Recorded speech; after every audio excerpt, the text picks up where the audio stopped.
मुंबईमध्ये सकाळपासूनच ढगाळ वातावरण आणि रिमझिम पाऊस बरसतोय। त्यामुळे रायगड, रत्नागिरी, नाशिक, पुणे, सोलापूर आणि मराठवाड्यात सध्या जोरदार पावसाची शक्यता वर्तवण्यात आली आहे। तर मुंबई, ठाणे आणि पालघरमध्येही हलका ते मध्यम स्वरूपाच्या पावसाचा अंदाज आहे। याचा आढावा घेतलाय आमच्या प्रतिनिधींनी।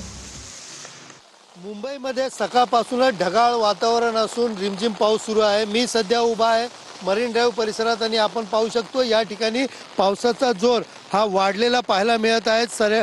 सकाळच्या वेळेला या ठिकाणी मोठ्या प्रमाणात या ठिकाणी पर्यटक असतील, त्याचबरोबर मॉर्निंग वॉक करण्यासाठी मुंबईकर मोठ्या प्रमाणात या ठिकाणी येत असतात आणि याच वेळेला पावसाचा जोर जो आहे तो या ठिकाणी मोठ्या प्रमाणात वाढलेला दिसून येत आहे। अधूनमधून पावसाचा जोर अशाच प्रकारे कायम मोठा वाढताना या ठिकाणी दिसून येत आहे। पावसाचा जोर अशाच प्रकारे वाढत राहिला तर अनेक सखल भागामध्ये मोठ्या प्रमाणात पाणी साचण्याची शक्यता वर्तवली जात आहे।